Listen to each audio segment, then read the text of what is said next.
My fellow Biafrans, listeners all across the world, this is the gospel of Simon Ekpa.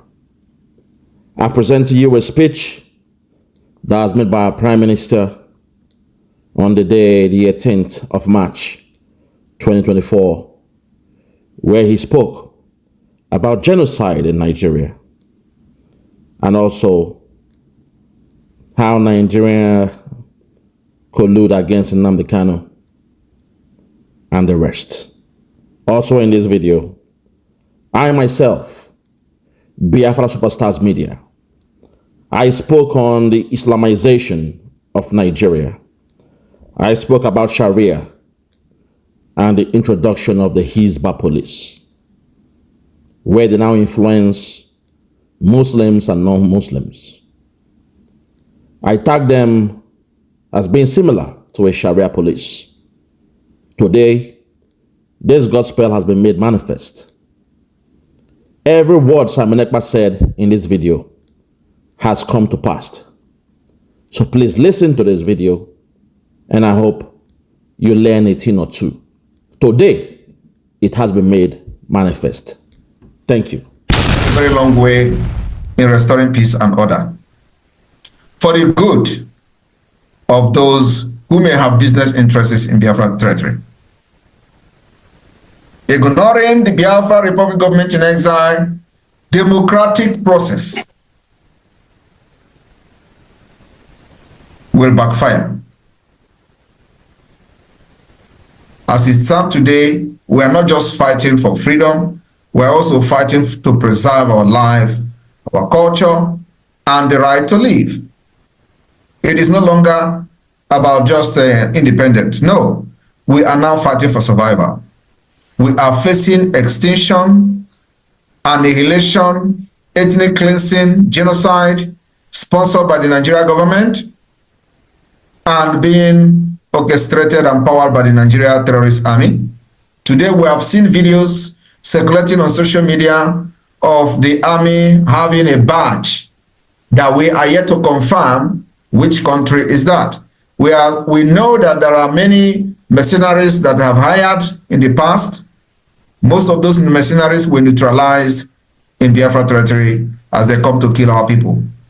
But today, the video that I have seen, which I am still investigating, shows there is a badge that looks like Hamas Palestinian badge, but I believe it may not be a Hamas badge. I believe it's one of those African neighboring countries.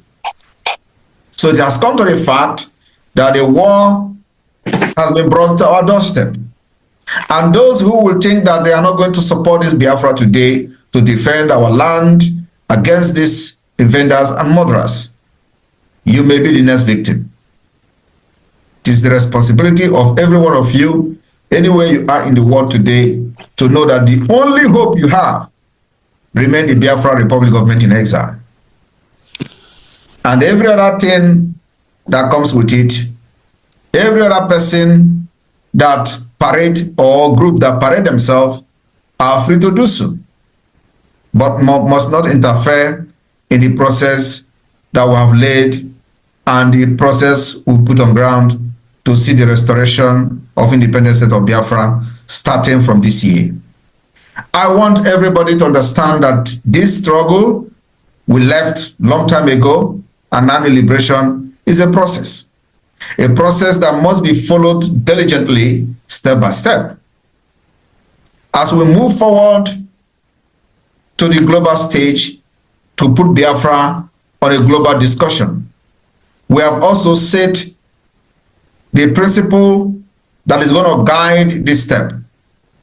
We've also made sure that many contact has been established for the speed up of the recognition of Biafra government. And this process is ongoing. Not limited to using lobbyists, not limited to using international consultancy firm, not limited to using whatever mechanism and measures necessary and available to us to see the recognition of Biafra government in the few coming months. People of Biafra in Austria, you have been a very big part and very big player of what you see today, the success we've recorded today in the exile government. I remember when this whole thing started, it was as if the whole world have ended on the side of the Biafra people. We saw how the Nigeria government bragged why they've blindfolded Mazi Nnamdi Kanu in Abuja, and every one of them were bragging and giving statement how Biafra hope has ended. They bragged that IPOB will no longer exist because there is something they know that many of you do not know. And that was the exposition that the so-called Chike Dozie made the other day. They said they have handed over the Eastern Security Network to governors and they are paying them. It is not a surprise because this is what we know. And there are many reasons. The decision we've taken today come with many, many reasons. The decision we took to make sure nobody will talk about Eastern Security Network again is something that is deeper than many of you can ever imagine. I remember when the Chief of Staff was sharing a message, a directive from me, that nobody should mention from today, that time, Eastern Security Network, or what we have now is Biafra Liberation Army. Many of these criminals use it to do propaganda.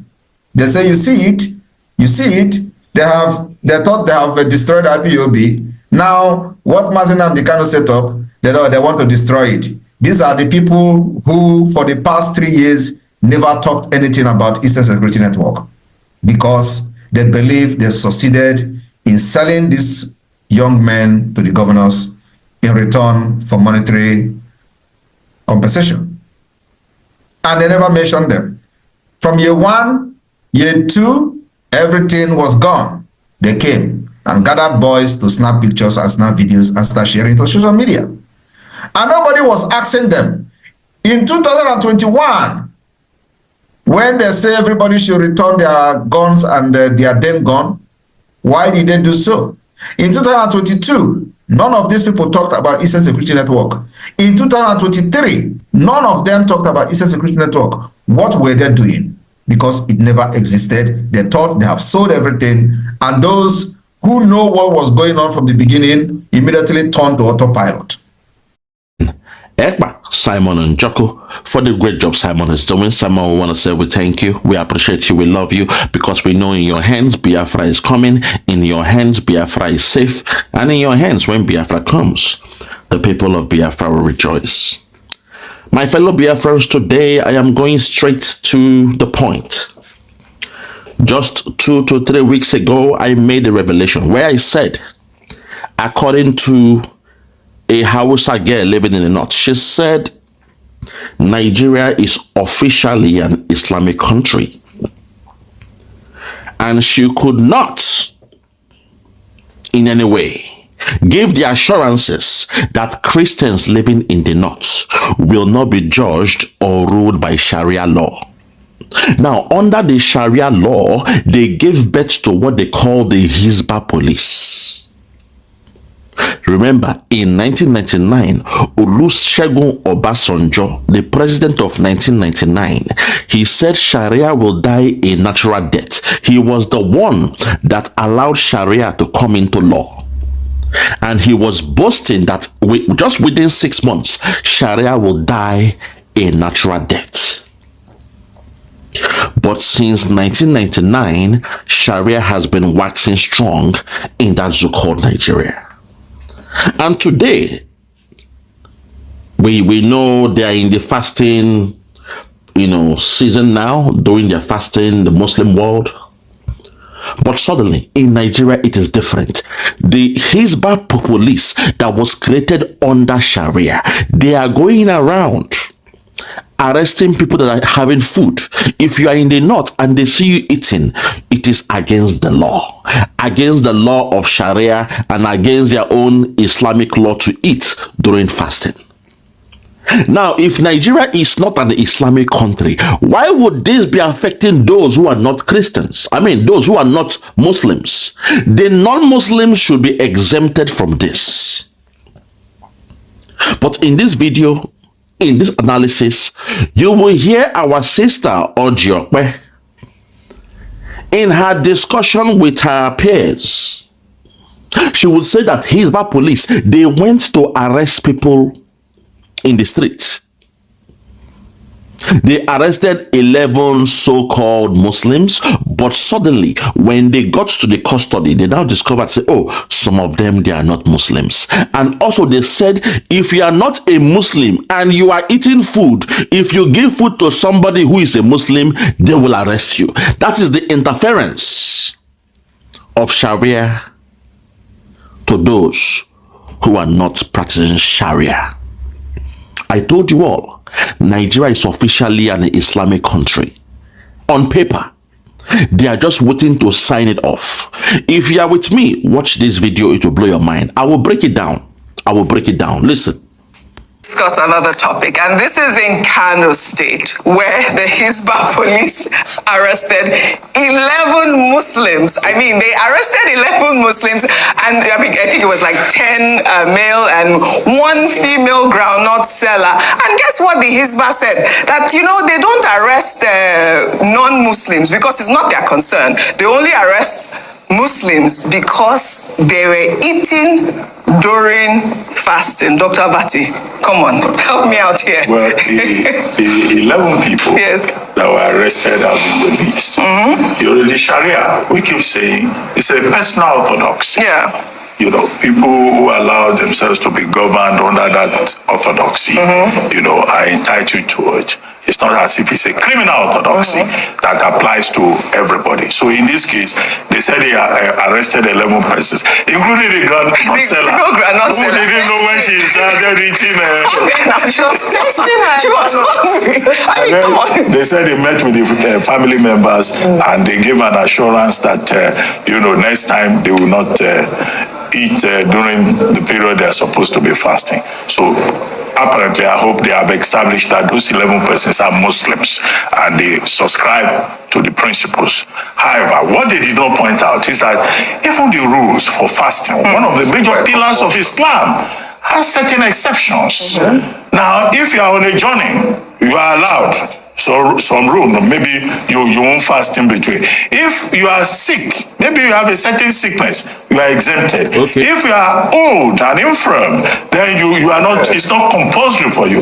But they can't just make it look, you know, general that every Muslim must fast. Those exceptions are also there. And it is open to abuse. This arrest is open to abuse because we don't know the exact condition of those 11 persons. Now, the part that bothers me is that the same Kano Hisbah was saying that they are not after Christians. But if you are a Christian and you go and prepare food for a Muslim that is supposed to be fasting, then you can be arrested. No. Boom. They are not after Christians, they say. But if you are a Christian and you prepare food for a Muslim, then you can be arrested. It means during the time of fasting, if you have a business, if you have a restaurant, as a Christian, you will not be allowed to cook or do your business during the time of fasting. It is coming. It is happening in the north now. Before you know it, it will happen in the whole Nigeria. This is why we, the Biafrans, we are carrying our business, we are carrying our load and property to leave that so-called Nigeria. It is coming because they just said here now, that was the caveat they were trying to hide.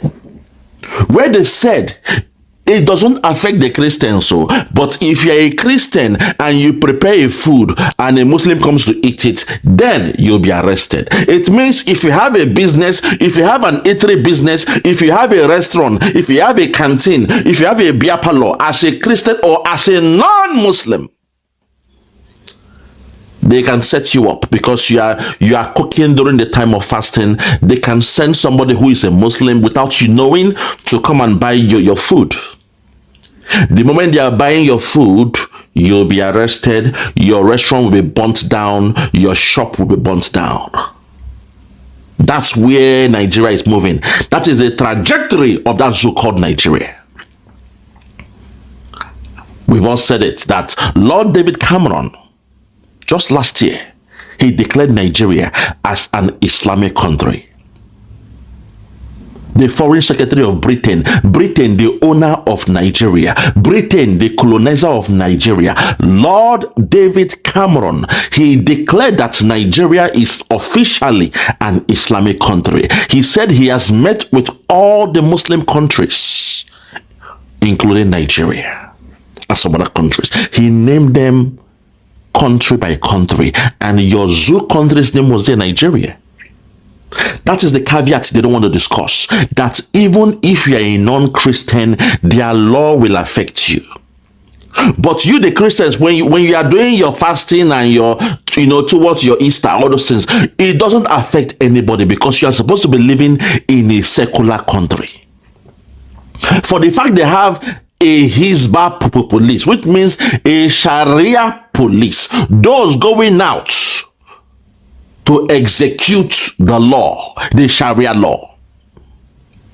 You see? Can you see the trajectory that Nigeria is going? They have a Sharia police, but they call it a nice name, Hisbah, to confuse those who don't understand, that language. It is actually a Sharia police. Those who execute the law of Sharia. This same Hisbah, when they see you selling beer in your shop, they will break it down. But when it comes to VAT of tax, value added tax for alcohol, for wine and spirits, guess the country that gets the most? It is Kano, Kaduna, and the rest of them. They are happy to share from the taxation, from the revenue gotten from alcohol. But you are saying that those who are giving you the revenue, they cannot expand their business, they cannot do business in the north to sell alcohol for those who are non-Christians. Mind you, when you are selling your alcohol in the north, you are only selling to Christians. But now, through Sharia law, it is again affecting your business. They are saying, you being a Christian, you that you are exempted from Sharia law, you cannot sell, you cannot be seen drinking alcohol or spirits. Same way is done in Saudi Arabia, in Dubai and the rest. So when Nigeria officially becomes an Islamic country, because on paper they have it now, they have spoken it. Britain that owns you, Britain that owns that dirty gutter zoo, they have said that Nigeria is officially an Islamic country. They have met with all the Islamic countries in the world. Lord David Cameron, he made that pronouncement. Nigeria is officially an Islamic country. Let's continue. I don't think they should extend it in that ridiculous manner. They should focus on the Muslim who has accepted to be governed by Sharia. Yeah. The Christian who is not under that orthodoxy is free. It should not be disturbed. But there's fasting. In theory, look, this is the problem with these guys sometimes. In theory, what you are saying makes sense. But in practice, you know what they are doing. If you are a Christian in the north, if you have a business and they see just one bottle of alcohol, they are breaking it down. They are bringing your business down. You are being fined. You are being arrested. You know this, Dr. Abati. You know what is happening there in practice. But you are here trying to beat about the bush. That's the problem with that zoo. Come out and speak out that if you are a Christian doing business in the north, they have no business coming into your restaurant to check your fridge or to check your, your warehouse if there is alcohol there. They have no business doing that because your business has nothing to do with them. But the same Hisbah, the Sharia police, the Sharia cops, those who execute the laws of Sharia, they will come to your business, they will flog. There are videos of them flogging Christians in the north. I saw this video of a lady in a very big house. I believe she's a Biafran woman in the north. They have a very big house. When these guys were doing their riot, they came to her house, and by the gates, they were flogging her. She became helpless. Somebody with a big house was looking like a slave. She was helpless. She was begging. She was on the floor, begging them, please don't go into that house and kill my husband. Please. They were flogging her. She was helpless. Her mansion was built in a place where within the twinkle of an eye, they can bring it down. She's helpless. There is no rule of law to protect her, because when you are in an Islamic country, everything goes. Your zoo guys can come here and pretend, say, oh no, the Muslims, I don't know. You guys know what is happening in practice in that place. You dare not sell business in terms of alcohol or whatever in that place. You know that, but you are here to pretend that see if everything is fine. Oh, the law only affects the Muslim. No, if you are a non-Muslim, if you have a business where they sell alcohol, your business is going down. We've seen the videos of them breaking things down. Don't come here and pretend. Let's continue, I beg. There's a time for fasting, right? So what if I make the food before the time in anticipation? Because I'm guilty of that. I know that I've cooked some food. Well, they are saying don't give the Muslim. I can't. The only question I want to ask is that at the point of arrest, since they said that they're only arresting Muslims and not non-Muslims, at what point did they establish that the people that they were arresting were not Muslims? Was it? God bless you. At what point did they establish that those that were arrested were not Muslims? That's the problem. They don't do that because they give that justice on the spot. They see you that you are eating food to them it's an insult to Allah. It is an insult, not knowing that you are not person practicing their religion or their customary law, whatever. You don't partake in such, but for the fact that they see it as an insult, they will condemn you and they will lay a law against you. They will execute judgment against you. You saw that in that girl, that good girl, bless her soul, Deborah. A girl thanking God, thanking Jesus that she passed her exam. She said she prayed to Jesus and Jesus helped her to pass her exam. She was explaining a personal experience that she had. She was giving credence to the fact that she passed her exam because she prayed to Jesus and she studied. At the end, she came out with flying colors. Those around her, those who are her classmates, even by her name, you can tell she's not a Muslim. Even by the name Deborah, you know that name is a Christian name. They still judged her according to the Islamic rule. Do you now get it? Do you now see the trajectory that zoo is going to? You cowards, in fact, let me just not insult these guys because sometimes it beats my imagination. People who say they're educated, you are living in a country where they now have a Sharia law. And suddenly, the Foreign Secretary of Britain, Lord David Cameron, you all know him as David Cameron, but when I did my research, they have made him a Lord. The same way you had Lord Lugard, they now have a Lord David Cameron, and he was the one that declared that he has spoken, he has had a discussion, he has had a roundtable meeting with all the Islamic countries, and when he named them, he named your zoo country, Nigeria, as part of those who are now Islamic countries. You heard it from one ear, it came out from your second ear because you are scared to act on information. You guys are now submissive in that zoo. I wonder, why do you guys act this way? Respecting my sister Ojo, but she was trying to laugh, make it sound funny. Oji, it is not funny. It is not a joking matter. Please. It is not a joking matter. What is coming, you guys cannot cope with it. It's not something to laugh about. You're trying to smile. Oh, yeah, you know, I used to cook for some friends. So it is not a joking matter. This is very, very serious. Because what they are doing now is they are making a law that will affect you.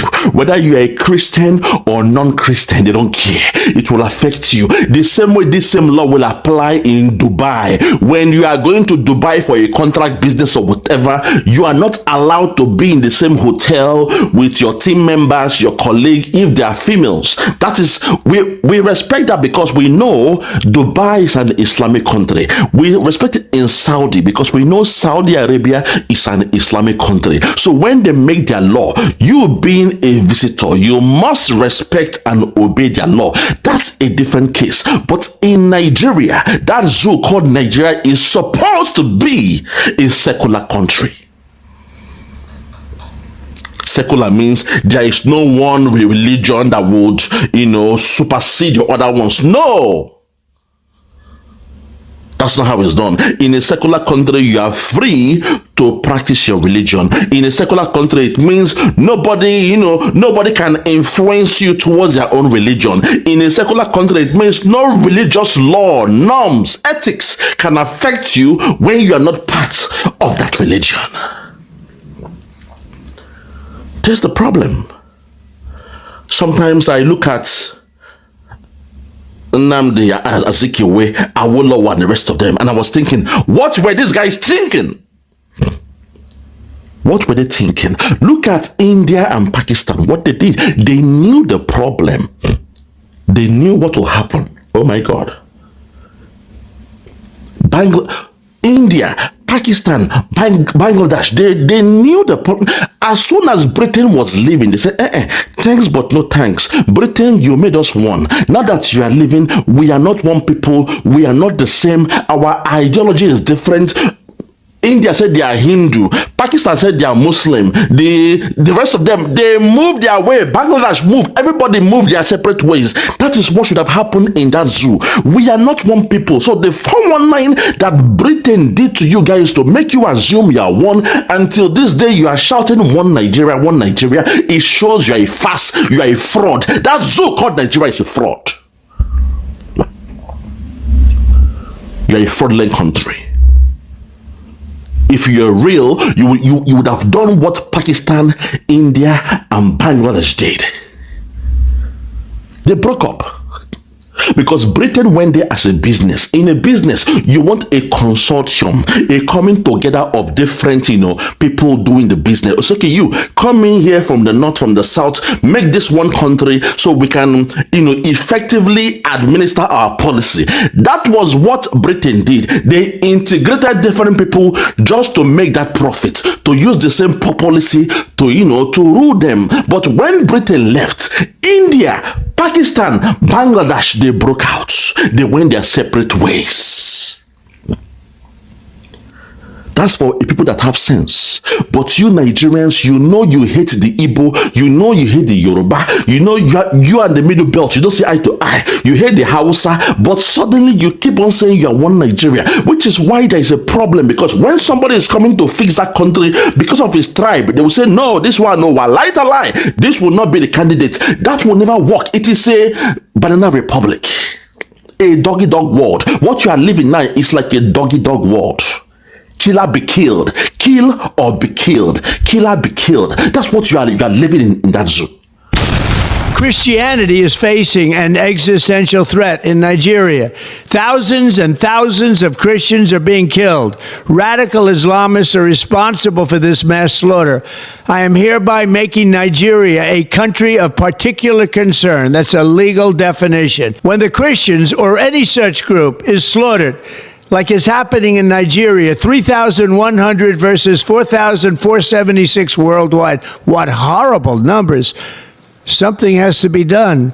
I am asking Congressman Riley Moore, together with Chairman Tom Cole and the House Appropriations Committee, to immediately look into this matter and to report back to me. And I mean, like, immediately. The United States cannot stand by while such atrocities are happening in Nigeria and numerous other countries. It's not only Nigeria, it's all over.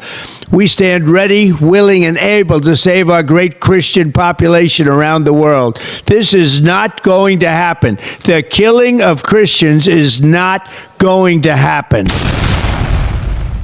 Every one of us must rise up. The armed forces are not neutral. They collude. They collude. They collude with the armed bandits that kill people, kill Nigerians. They facilitate their movements. They cover them. If you are depending on the armed forces to stop the killings, you will all die one by one.